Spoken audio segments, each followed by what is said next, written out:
आईने हिंदी के एक नए एपिसोड में आपका स्वागत है और इस वीडियो में हम बात करने वाले हैं डीआरडीओ आई स्टार के बारे में। दोस्तों, कल के वीडियो में हमने बात करी थी नेत्र मार्क 1 और मार्क 2 के बारे में, जहां पर हमने आपको डिटेल में दोनों प्रोग्राम के बारे में बताया। दोस्तों, एक बात तो आपको पता ही होगा कि मॉडर्न वॉरफेयर में जितना इम्पोर्टेंट किसी वायुसेना के लिए फाइटर जेट्स होते हैं, उतने ही इम्पोर्टेंट इंटेलिजेंस, सर्विलेंस और रिकॉनेसेंस प्लेटफॉर्म भी होते हैं, क्योंकि बैटलफील्ड की सही जानकारी हमें इनके माध्यम से ही मिलती है। और ये बातें इंडियन एयरफोर्स को भी अब धीरे धीरे समझ में आ रही हैं कि ये सिस्टम्स इंडियन एयरफोर्स के लिए कितने ज़्यादा इंपॉर्टेंट हैं। भारतीय वायुसेना की बात करें तो इन ज़रूरतों को पूरा करने के लिए भारतीय वायुसेना वैसे तो जो विदेशी प्लेटफॉर्म्स हैं उन पर डिपेंडेंट रही है, लेकिन अब स्वदेशी तौर पर मेक इन इंडिया इनिशिएटिव के अंतर्गत जो आई स्टार सिस्टम्स हैं वो भारत में बनाए जा रहे हैं। तो आज के इस वीडियो में हम जानेंगे कि आई स्टार सिस्टम्स क्या होते हैं, ये हमारे लिए क्यों इम्पोर्टेंट हैं और क्यों भारतीय वायुसेना इन प्रोग्राम्स को लेकर के इतनी ज़्यादा इंटरेस्टेड है।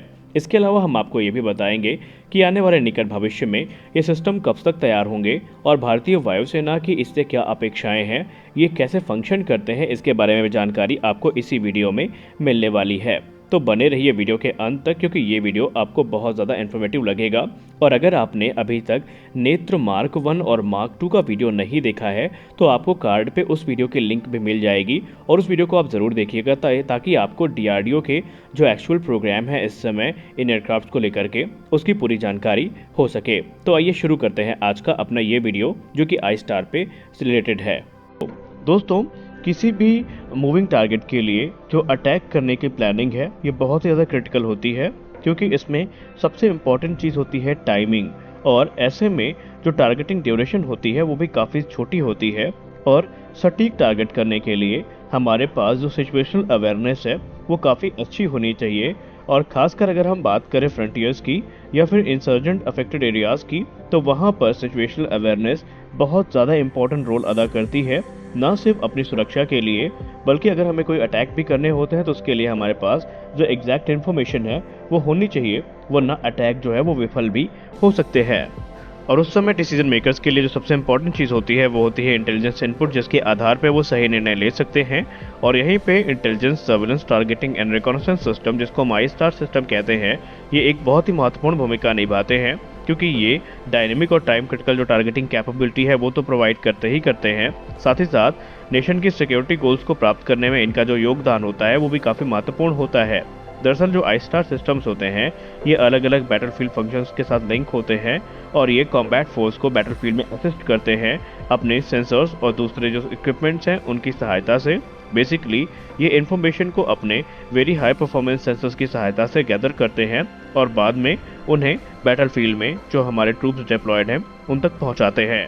अगर हम दुनिया भर में इस्तेमाल किए जाने वाले आई स्टार सिस्टम्स की बात करें तो इसमें यूके का सेंटिनल, अमेरिका का जे स्टार, यूके का शैडो R1, इसके अलावा इसराइल का ISR MMA जैसे जो सिस्टम्स हैं वो शामिल हैं। ISTAR system basically net centric warfare के एलिमेंट के तौर पर एक्ट करते हैं। एक तरफ जहां एवैक्स एयर टू एयर और air to sea surface surveillance को प्रोवाइड करता है, तो वहीं आई स्टार एवैक्स को कॉम्प्लीमेंट करता है और ये एयर टू ग्राउंड सर्वेलेंस को प्रोवाइड करते हैं, जो कि प्रिसीजन स्ट्राइक अटैक्स में एक महत्वपूर्ण भूमिका अदा करते हैं। अगर हम बात करें इंडियन आई स्टार सिस्टम की, तो ये भी प्रिसीजन स्ट्राइक सपोर्ट के क्षेत्र में एक बहुत ही महत्वपूर्ण भूमिका निभाने वाला है। और कहा जाता है कि बालाकोट स्ट्राइक के बाद भारत के आई स्टार प्रोग्राम को एक बहुत बड़ा मोमेंटम मिला है, जिसके आधार पे इनका जो डेवलपमेंट है वो पूरी रफ्तार के साथ आगे बढ़ रहा है। ISR सिस्टम बेसिकली किसी भी एनिमी सिग्नल को इंटरसेप्ट कर सकते हैं और उनकी सहायता से ये जो ग्राउंड कमांडर होते हैं उनको इंस्ट्रक्ट भी करते हैं कि किस समय कौन सा वेपन काउंटर ऑफेंसिव ऑपरेशन के लिए या स्ट्राइक के लिए इस्तेमाल किया जाना है, और उस वेपन को लॉन्च करने का जो एग्जैक्ट टाइम है इसके बारे में जो आइडिया है वो कमांडर को लग जाता है, ताकि वो उस वेपन का इस्तेमाल हाईएस्ट प्रिसीजन के साथ कर सकें। दरअसल ये जो एयरक्राफ्ट होते हैं ये 2-वे फीड को मेंटेन करते हैं, जो कि हर प्रकार के रिकॉनेसेंस प्लेटफॉर्म के साथ कनेक्टेड होते हैं, जो कि सैटेलाइट भी हो सकते हैं, एयरक्राफ्ट भी हो सकते हैं, अनमैन्ड एयर व्हीकल, हेलीकॉप्टर या फिर आर्मी के जो ग्राउंड रिकॉनेसेंस व्हीकल हैं उनके साथ भी कनेक्टेड होते हैं। इसके अलावा ये जो रिकॉनेसेंस प्लेटफॉर्म है उनको पोजीशन चेंज करने के लिए डायरेक्ट भी कर सकते हैं, ताकि उन्हें बेटर रिजल्ट्स प्राप्त हो सकें। और ये जो प्लेटफॉर्म होता है इसमें लगभग सारी जो एक्टिविटीज़ हैं वो ऑटोमेटिकली ही होती हैं और इसमें जो मैनुअल इंटरवेंशन है उसकी ज़रूरत नहीं पड़ती।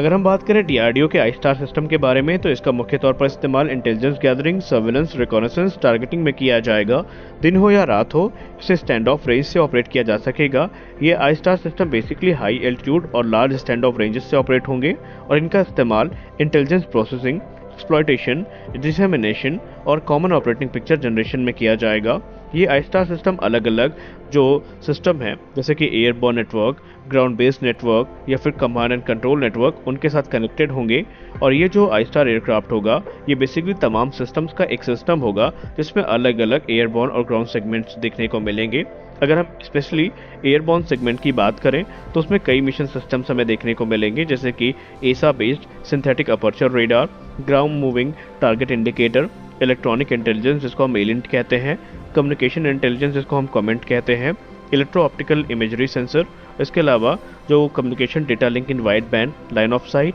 बियॉन्ड लाइन ऑफ साइट और very ultra high frequency links देखने को मिलेंगी और सेल्फ प्रोटेक्शन सूट भी इसमें देखने को हमें मिलने वाला है। यानी ओवरऑल डीआरडीओ का ये जो आई स्टार एयरक्राफ्ट है, ये काफ़ी ज़्यादा कैपेबल होने वाला है और इसके आने के बाद निसंदेह जो कैपेबिलिटी है वो काफ़ी ज़्यादा इन्हेंस भी होंगी। अब अगर हम बात करें डीआरडीओ के आई स्टार एयरक्राफ्ट के डेवलपमेंट की, तो आई स्टार के लिए जो रेडार हैं, इलेक्ट्रॉनिक इंटेलिजेंस है, कम्युनिकेशन इंटेलिजेंस और दूसरे सेंसर्स हैं, इनके डेवलपमेंट को ऑलरेडी डीआरडीओ के सेंटर फॉर एयरबॉर्न सिस्टम्स के द्वारा शुरू किया गया है। और क्योंकि पहले से ही इस टीम के पास काफ़ी ज़्यादा अनुभव है इस प्रकार के सिस्टम्स को बनाने का, क्योंकि नेत्र एवैक ऑलरेडी डीआरडीओ के द्वारा बनाए जा चुके हैं, तो यहाँ पर टीम्स को दो अलग अलग ग्रुप्स में बांटा गया है, जो कि आई स्टार और नेत्र मार्क 2 दोनों प्रोग्राम पे काम कर रहे हैं। और अगर हम एरो इंडिया 2023 की बात करें तो डीआरडीओ के अधिकारियों ने इन्फॉर्म किया था कि आई स्टार सिस्टम जो डीआरडीओ के द्वारा प्रपोज किया गया है, उसे समय फंड्स अप्रूवल का इंतजार है और जैसे ही फंड्स अप्रूव कर दिए जाएंगे तो जो पूरे रफ्तार के साथ काम है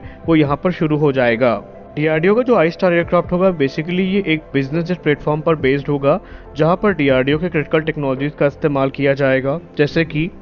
एयरबॉर्न ऑपरेशंस के लिए इसमें इंटरप्राइज लेवल हार्डवेयर पे हाइपर कन्वर्ज इंफ्रास्ट्रक्चर यूज़ किया जाएगा। इसमें long range high resolution SAR GMTI system होगा। इसके अलावा मल्टी स्पेक्ट्रल सेंसर्स होंगे, geo spatial intelligence processing and exploitation suite होगा, high data rate LOS, satcom data link, onboard mission communication suite होंगे और भी कई एडवांस सिस्टम्स हैं जो कि इसका हिस्सा होंगे। और बेसिकली ये जो प्लेटफॉर्म है, ये Bombardier global express business jet पर आधारित होगा, जिसे डीआरडीओ के द्वारा मॉडिफाई किया जाएगा और इसमें जितने सेंसर्स हैं, जितने इक्विपमेंट्स हैं, उनको इंटीग्रेट किया जाएगा। और माना जा रहा है कि ये जो एयरक्राफ्ट है इनिशियली 4 की संख्या में बनाए जाएंगे, जिसमें से 3 आई स्टार का इस्तेमाल इंडियन एयरफोर्स के द्वारा किया जाएगा और 1 का इस्तेमाल NTRO के द्वारा किया जाएगा। तो आज के इस वीडियो में बस इतना ही। हम आशा करते हैं आपको ये वीडियो अच्छा लगा होगा। वीडियो अच्छा लगा तो वीडियो को लाइक करिए, नए हैं तो चैनल को सब्सक्राइब करिए, क्योंकि हम आपके लिए ऐसे ही इन्फॉर्मेटिव अपडेट्स को लेके आते रहते हैं। तो मिलते हैं अपने अगले वीडियो में, तब तक के लिए जय हिंद।